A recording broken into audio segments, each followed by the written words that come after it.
بسم اللہ الرحمن الرحیم۔ ہمیں تو امید تھی کہ اللہ دیوائی کو ساری وہ نعتیں بھول چکی ہوں گی۔ مجھے لگتا رہا کہ ابھی بھولے کہ بھولی، لیکن بچپن کی یادیں اور بچپن کی تیار کی ہوئی وہ حفظ کے دوران کی نعتیں ان کو ساری یاد ہیں۔ تو ایک اور نعت اس دور میں بہت مقبول ہوئی، میں ان سے سیکھ کر تو سپیکر میں جا کر مسجد میں پڑھا کرتا تھا، اور بھی گاؤں کے بہت سے بچے سن کر پڑھا کرتے تھے۔ یہ کیونکہ تاندلیاں والا کے پاس کرپالا ہے جہاں سے اس نے قرآن مجید حفظ کیا تھا، تو وہاں سے سیکھ کے آتی تھی، تو ہمارے لیے وہ خزانہ ہوتا تھا۔ طرز بھی بنی بنائی اور جناب نعت بھی بہت اچھی، تو وہ ہم لے کر تو جا کر سپیکر میں پڑھا کرتے تھے۔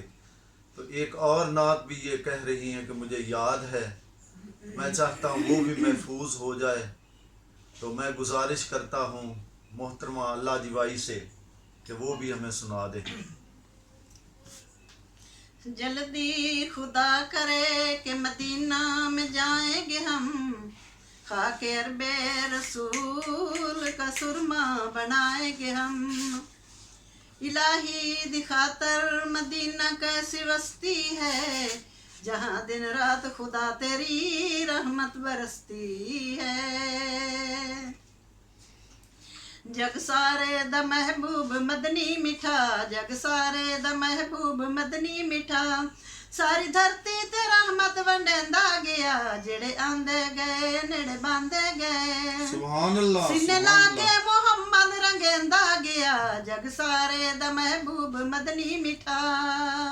ماشاءاللہ ماشاءاللہ۔ سارے نبیاں نو معراج ہوئی برزمی، ساڈے مدنی نو معراج عرش بری، ساڈے مدنی نو معراج عرش بری، تاج رب تو ملا رحمت للعالمین، کعبہ کوسین دے رتبے پاندا گیا، جڑے آندے گئے نیڑے باندے گئے، سینے لا کے محمد رنگیندا گیا، جگ سارے دا محبوب مدنی میٹھا۔ ماشاءاللہ ماشاءاللہ۔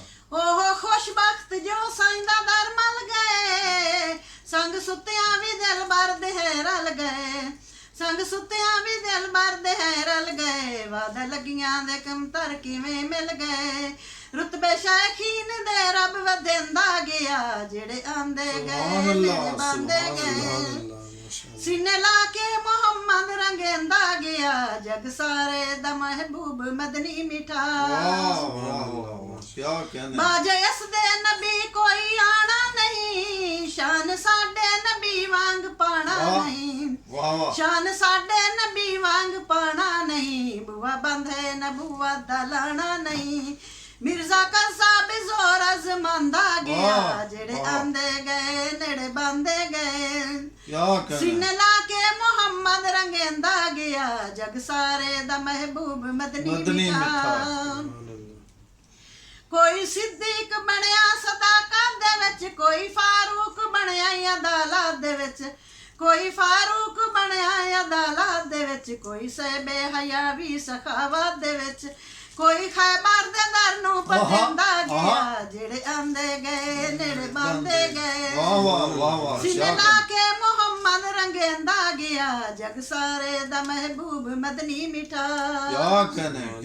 ساری دھرتی تے رحمت ونڈیندا گیا، جڑے آندے گئے نیڑے باندے گئے۔ سبحان اللہ۔